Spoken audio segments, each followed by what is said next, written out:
Good morning, everyone. How are we all doing today? Already some people in the chat. Hello to Heather. Hello to Zay Austin. Hello to Cod Patrol. Very nice. Do get your questions in. We want to make this as interactive a stream as possible. I'm on my own. I'm not the biggest fan of doing streams on my own, so it's always nice to have some company as I do them. Hope you're all doing well. Hope you all saw green arrows this week. I'm guessing if you used your triple captain on Rashford, you saw a green. If you didn't, you maybe saw a small red or a small green, hopefully. Anyway, yeah, I am back with this series. You might have heard that I've left my full-time role at Scout. I'm heading back into the wonderful world of market research again, that no one really cares about. But I will be doing my weekly team selection video where I will be expanding on what I talk about on Backbox with Mark, just going through some sort of the players in my team, who I'm considering. I'll do a watch list as well, look at some stats, that kind of stuff. So about 15-20 minutes of me. So if you're into that, then great. If you're not, then probably not the best stream for you. But hopefully we can have a bit of fun. And it'll always be about 9:30 on a Thursday morning. So if you're around, if you want to slack off work for a bit, if you're still getting up and having your coffee and all that, then come join me on Thursday mornings.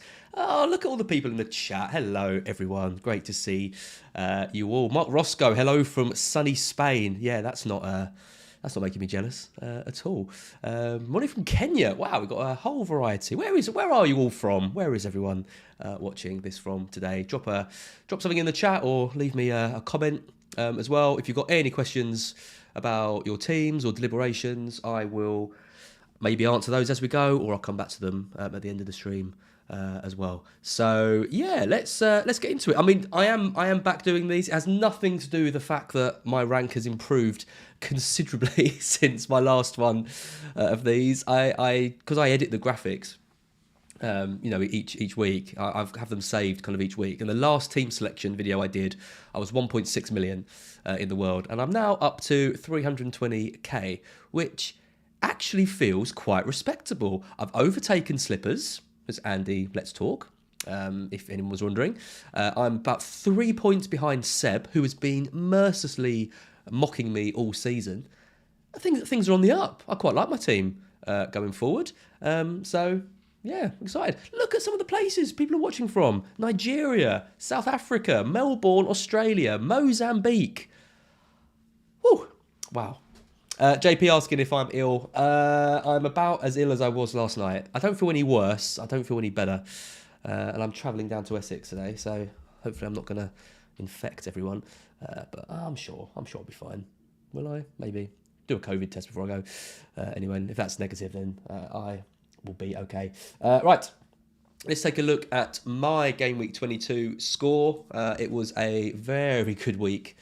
For me, 107 points, no hits taken. Kepa in goal with 10 points. I mean, I'm so glad that I made that reverse move, because I started the restart with Warden and Iverson.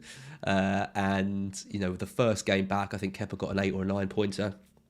And Ward obviously conceded. And then Ward conceded again, and Kepa conceded to Forest. But I watched that game, and Kepa was making saves. His distribution was really good. They looked like a team. When I'm picking a goalkeeper, I think when anyone's picking a goalkeeper, you basically want a goalkeeper that concedes a load of shots outside the box and passes the ball a lot around their own box. And we've seen that so effective with keepers like Martinez in the past, who's on my wall, with Pope, with Heaton as well back in the day. De Gea went through a phase where he was doing that as well. And when a goalkeeper's doing that, when they're making these passes, that just shoots up their baseline bonus, which Kepa does, because he's just basically getting these pass awarded bonus point things for passing the ball around, and they're making saves, so their points are racking up through that as well. So Chelsea are a team that are set up at the moment. The defence is conceding shots, and Kepa's having to make saves, and obviously Potter is asking him to pass the ball around the back. So I saw that in the Forest game, and I just thought, this guy is going to be the best goalkeeper. And I know people knew that already. I was a bit slow to the party. I must admit, I wasn't totally sold on Kepa, But I did make that reverse move and brought him in, and yeah, he's been great so far. So I think the lesson there is don't be stubborn really, because I think in previous seasons I would have stuck to my guns. I would have kept Ward Iverson. Ward is the lowest scoring goalkeeper since the restart, and Kepa is the highest scoring goalkeeper since the restart. So yeah, it's been a big move making him. I think people who went for Ederson maybe have been unlucky because of Man City's kind of defensive decline, despite their stats looking really good. But obviously, if you went for Kepa, then congratulations, you've got lots of points. And I can't really see another goalkeeper factoring between now and the end of the season. So yeah, if you haven't got him, I know there's other priorities with doubles and things coming up, but it's almost worth the 4 points just to bring him in at this point. Botman and Trippier, my Newcastle defensive double up, finally conceded.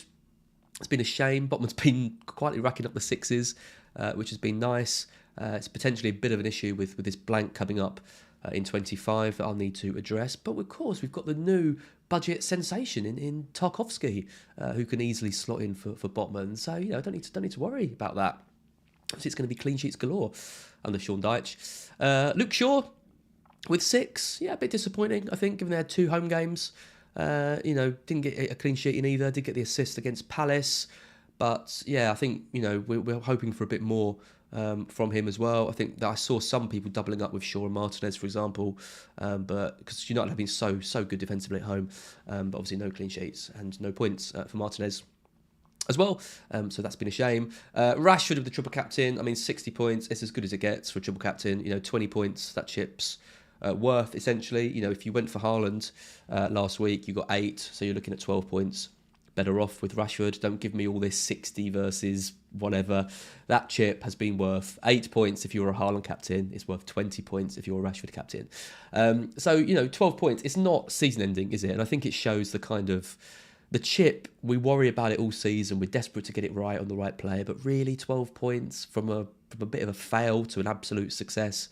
It's not going to make or break your season. So yeah, don't beat yourself up too much if you went for Haaland. And if you've still got it, you've got an interesting decision to make, whether you use it on Haaland this week, whether you use it on an Arsenal player in 25, or if you save it kind of going forward and use it on someone else. But realistically, best case scenario, you're looking at 20 points. If you're hitting 30 points with that chip, then you really hit the lottery. But I don't think that's going to be the case. De Bruyne with 1. What can you say about him? He's a reluctant sale because I love him and he's the best player in the league, arguably. Pep is kind of playing silly buggers a bit with a lot of the team. To not start him against Spurs twice, I just find baffling. But he should come back in for the double. You could argue that he's had a rest in a game that they didn't play very well in anyway. So that's good. But I think Fernandes, owners who have maybe moved De Bruyne out for Fernandes and are looking to move him back, sort of have a bit of a decision to make. I think if Fernandes had hit a big haul against Leeds, or maybe if he even scored that goal, which was a fairly decent chance for him, there'd be a bit more reluctance. But the fact he did blank in that match means that people won't. I'd still do it if you've got Fernandes and you were always planning to move it back to De Bruyne. I don't think that game week should really change your mind on it. I think you want De Bruyne for the double, and I've got him in place, so I'm happy with that. Odegaard with 2, just disappointing all round for Arsenal. Luckily, I've only got the one Arsenal attacker, which has been a bit of pain sort of going forward. But when they do blank, I had a big discussion with Mark last night about tripling up on the Arsenal attack. He's all for it. I'm a bit more reluctant to triple up on any attack. I think the double is enough. If I'm going to triple up on a team, I'd rather go for the one defender and the 2 attackers. Mark's got Odegaard, Saka, and Nketiah, for example, and I brought in Saka and a defender who I'll talk about in a bit. So yeah, let me know again in the chat. What do you prefer? Do you think that the triple up is worth it? Even a team as good attacking wise as Arsenal can have an off day, as we saw, and then you're in the mud, as people like to say. But obviously they do score lots of goals, so kind of swings and roundabouts there. Matoma, what else do I need to say? He is the greatest player ever. I absolutely love him. I think he could go on and become Brighton's best ever player, depending on how long he stays for. His contract is winding down. We need to sign him onto a new big bumper deal as soon as possible. I think he has all the potential to go on and become, an absolute world-class elite player. It's just everything about him: his touch, his control, his finishing is good. He scored a header, which we haven't seen him do before. He's quickly becoming almost a complete player, and he's forced Trossard out of the side, and I think he has got a lot of love for Brighton. So I think in the summer is going to be a big decision for him. There's obviously going to be clubs sniffing around him. I'm hoping, though, that he commits to us, especially if we get Europe. Then I think we can maybe keep hold of him. So that'd be really nice. But FPL-wise, just an absolutely outstanding asset. I mean, 5 attacking returns in 5 appearances now. I've caught 3 of those, I think, which has been really nice. And still 5.2. So still cheap as well. And that allows you to go for the kind of triple up of Haaland, Kane and De Bruyne if you were so willing. The only issue is the blank in 25. There's a likely blank in 28. It's a potential double in either 26 or 27, but that hasn't been confirmed yet. So it's a risky bit of play bringing them in, but I think everyone needs to be thinking about it because we're good. We're a good side. And I think we are the 6th best team in the league, and he's our best player. So got to think about it at his price. Kulusevski came off the bench for 3. I didn't really want to play him. I had Martial. Martial was annoying because I couldn't move for Fernandes, who I really wanted. And actually I thought was going to hit a 20-pointer this week, but it would have involved probably a -8, having to switch Martial and Kane out, and Kane scored in the end, got me 8. So in the end, I think Martial actually probably saved me some points and some transfers, weirdly enough, by not playing. It's been an absolute nightmare for me though since I've brought him in, and obviously he's very, very high on my chopping block because my bench is currently Ward, Martial, Bueno, who didn't play last week, and Patterson, who is injured. So I need to address that. I've already made my moves. Martial was not one of them, but he's going to have to be someone that I look at moving out. Loads of comments in the chat. If you see me looking over here, that's because I'm looking at the chat. There's loads of great questions. I'll take some of these at the end, actually. I will just continue rambling about my own team. So what moves have I made ahead of Game Week 23? Well, I used my 2 frees on Friday night, which I have never done before. There was obviously all the weekend games to play, and it's very, very risky to do that. But I had the exact money to do Kulusevski to Saka and Shaw to Zinchenko. Now, there's nothing wrong with Shaw. The only issue is he's got that blank in 25, and I am loaded up on Newcastle United and Brighton players. So I had to really remove one of them, and Shaw was the kind of easy make weight because I wanted to get an Arsenal defender in. White was a consideration. There's a few concerns about his minutes. There's a few concerns with Zinchenko's minutes as well. I think Zinchenko's the better player in general. White's having a good season, but Zinchenko, I think, is one of the most underrated players in the league, but not for Arteta, who obviously really, really rates him. The only issue here with him is he's had these injuries and he might be protected for this City game, which obviously is so important. But I think given that Arsenal have just lost that game against Everton, they need to bounce back. And Brentford are a good side. So I think Zinchenko starts both of these. The good thing for White is that I think Tomiyasu came on and didn't play well either. So, I think White owners can relax a little bit. But there's only 0.3 difference when I bought Zinchenko, and his stats are slightly better. So he's the reason. That's the reason why I went for him. I've got Trippier and Botman against Bournemouth. I'm hopeful of a clean sheet there. That should be, Bournemouth are struggling to score. I think they were a bit unlucky against Brighton, but hopefully I'll get the double clean sheet. And then my midfield looks really good. I'm really happy with it. I've got all the main guys: De Bruyne, Saka, Rashford, Odegaard, and Matoma. I've got De Bruyne in place for the double, along with the 2 Arsenal mids as well. Rashford's got Leeds, who he's just scored against. And Matoma's got Palace. Palace are struggling at the moment, especially defensively. Matoma's on fire, so I'm more than happy to play him again. So yeah, I'm happy with really happy with that midfield. And then I've got Haaland and Kane up top. And, I feel like people have sacrificed De Bruyne, they've sacrificed Kane, and now they're trying to clamour back to get players. And because I kept them both, I was able to move for the 2 Arsenal players that I didn't have, and I managed to save the free transfer as well, so I did it for free. So, yeah, as I said, Martial has weirdly come through for me by being injured. But not even just by being injured, but by me thinking he was fit, so starting him, and then him being injured meant that I didn't move him out. Because if he'd been injured, I would obviously have taken him out probably from -8. So it's strange how fantasy football works. And they say this game's luck. No, nothing like that at all. I talked a bit about captaincy on Black Box last night. I originally had it on Saka. I think Black Box has turned me. Saka's stats just aren't really good enough since the restart, I think, to warrant that massive risk. It's Haaland versus Villa at home. They have just conceded 4. Haaland's stats are still really good. I know he was poor against Spurs.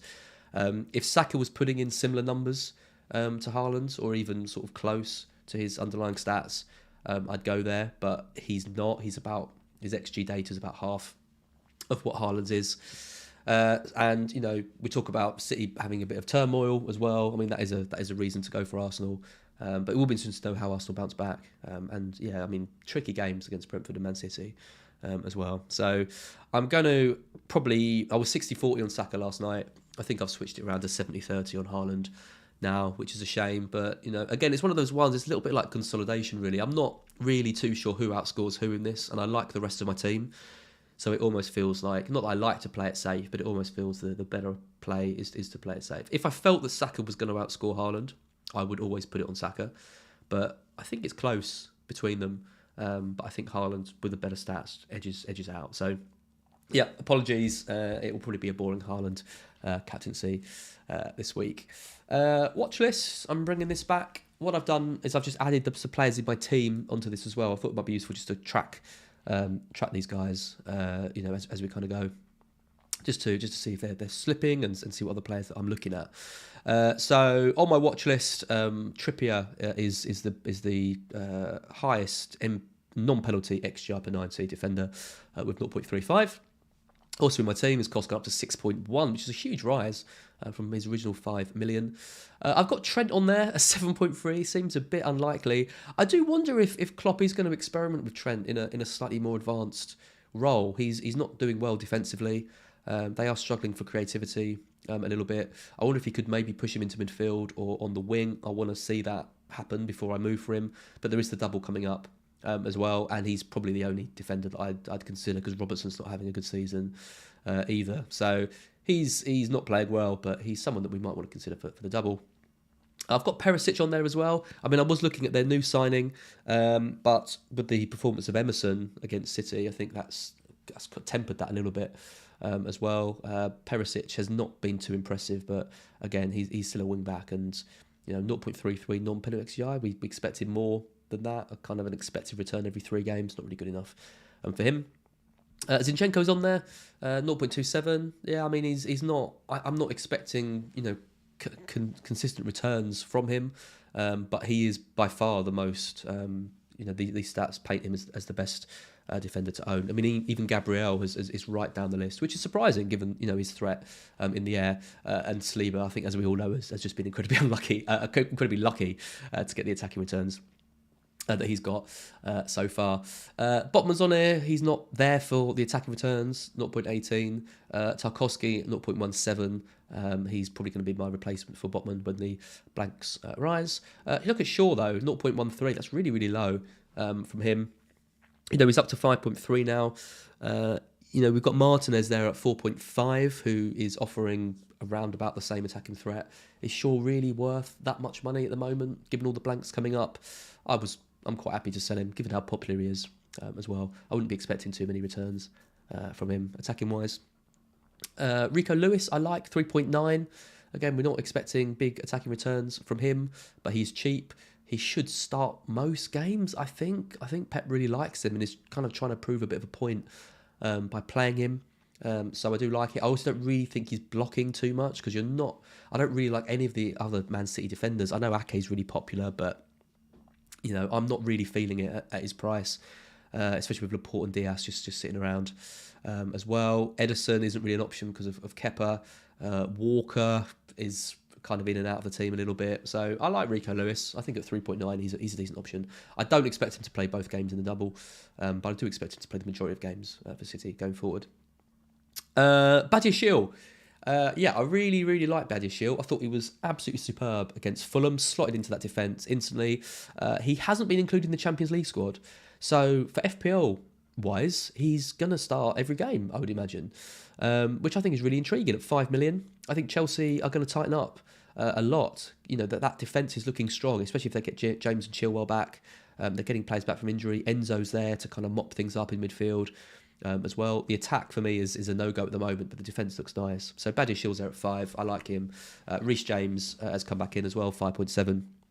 I think he's a risk at the moment, given that he's going to be wrapped up in cotton wool a little bit, especially with the Champions League, getting back underway. So, yeah, Badiashil's the one. If I was going to be doubling up on Chelsea defence, and I might at some point, because I do think they're going to be good, he's the one that I'd go for.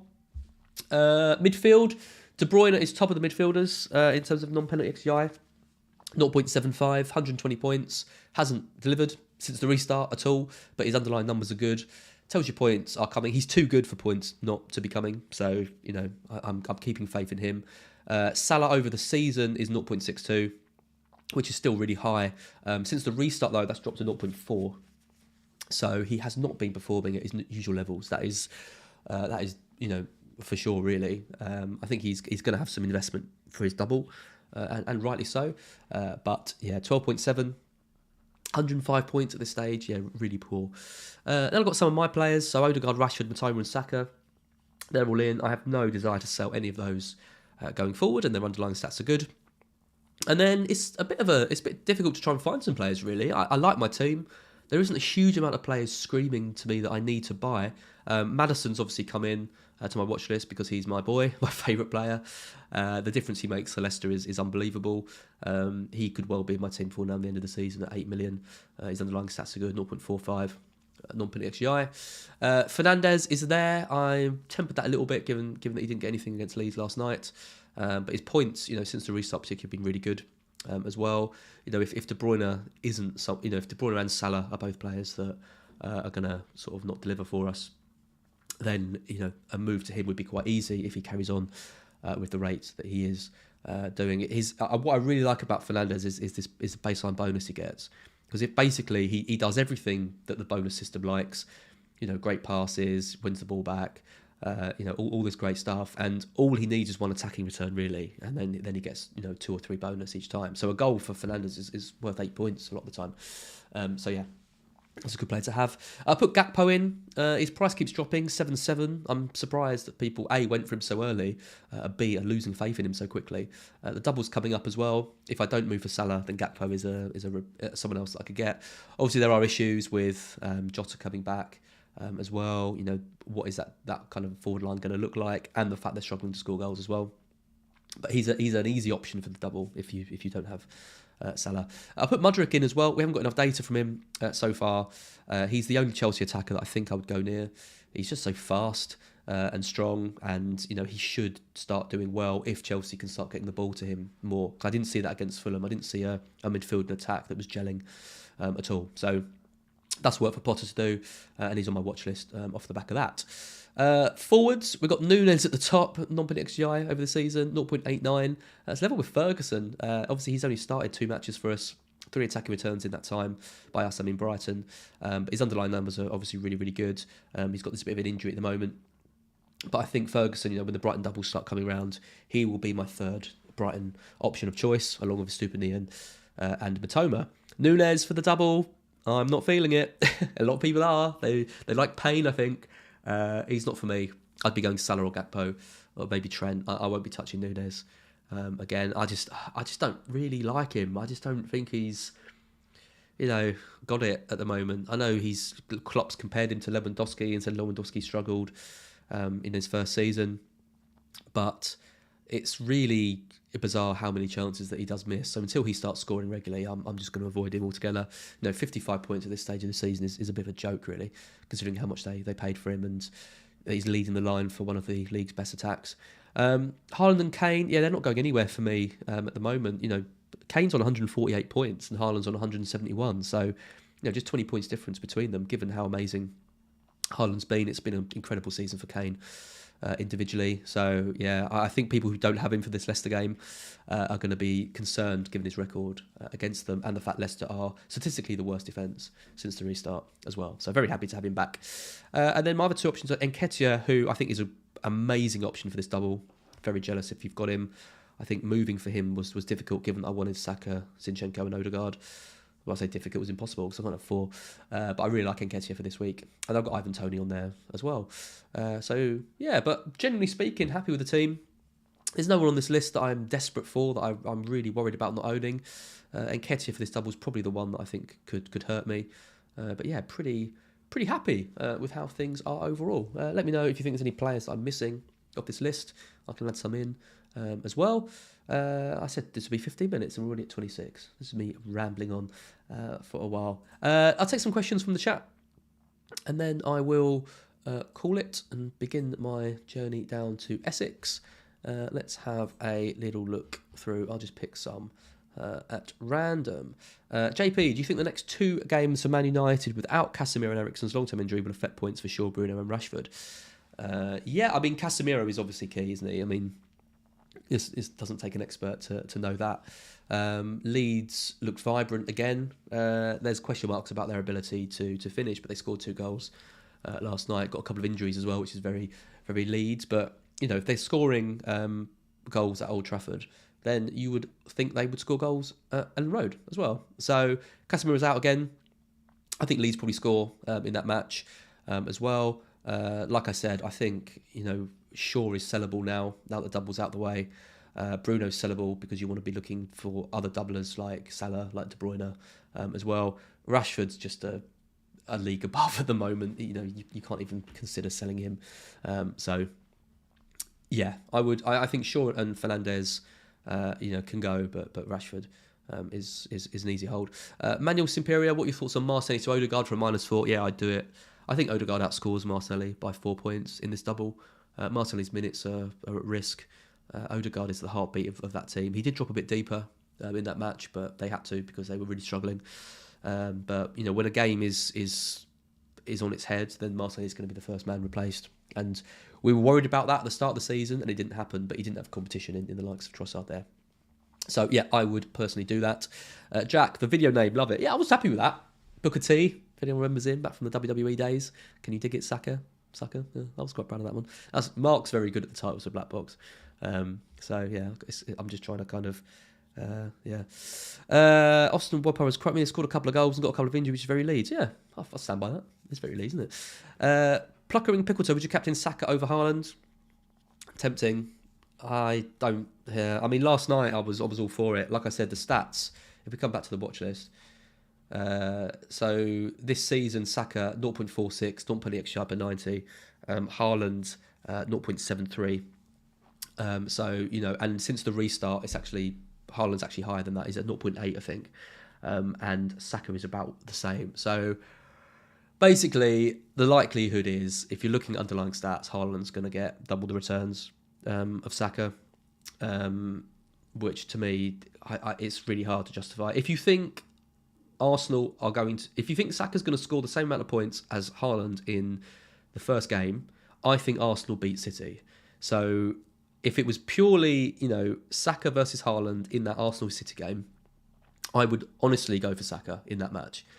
But because there's that first home game for City against Villa, I think Haaland has a chance of massively outscoring Saka in that game.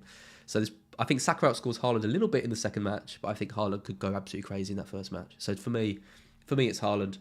But I'd like to see some Saka captainers. So yeah, good luck if you do it. Any other questions? Mitrovic versus Forest or sell to Kane for a -4? Oh, that is a tough one. I would be reluctant to sell Mitrovic at home to Forest. I know Forest data has been good, but for a hit, you know, he could easily get a penalty in that. He could easily get a couple of returns. That is a really tricky one. I think I wouldn't do it. I think with things like this, my strategy the last couple of seasons has been, if you're not 100% sure on the hit, don't do it. Because those 4 points really do add up. And Kane hasn't been hitting regular double-digit returns. And he'd have to get a big score. You know, he'd have to comfortably outscore Mitrovic by at least 4 for it to be worth it. I don't think I'd do it. Forest are decent, but no, I wouldn't do it. So I would keep Mitrovic. I will take one more question. Manuel Superior, I've answered your question about Marcelli to Odegaard. Yeah, do it. I'll answer this one because it involves Matoma. Cameron Engelbrecht, would you start Mitro or Matoma? Heart says Matoma, head says Mitrovic. Palace away. It is a tricky game for us. You know, there's a lot riding on it as well. Mitrovic has got pens. I'd probably play Mitrovic. That hurts. Well, actually, I'd probably play Matoma, but if I'm advising someone, I'd probably say play Mitro. So, yeah, I'll take one more. Ryan Todd, Mahrez in for Bruno for the double. Got KDB, Haaland, and 3 Arsenal. Oh, I don't want to recommend Mahrez. I just don't like him as a FPL pick. But yeah, I'd probably rather have him. I mean, if he starts one and gets bet and comes on for 30 and the other gets 90 minutes, is that better than Fernandes away at Leeds? Yeah, I'd probably do it. If it's for free, Mahrez in for Bruno. Yeah, do it. Right, that is it from me. Thank you everyone for watching and listening to this. As I said, I'll be back every Thursday morning to do these. If you've enjoyed the video, do give us a like. Do subscribe to the channel as well. It'd be great to keep plugging away at the subscriber count on Scout. Yeah, and thank you to Scout for letting me continue in this kind of pro pundit capacity and let me carry on doing the videos, because obviously I still want to be involved as much as possible in FPL as well. And yeah, when I get bored of market research, it'll be nice to know that I can come back and do these videos. So thank you everyone, and I will see you all again next week.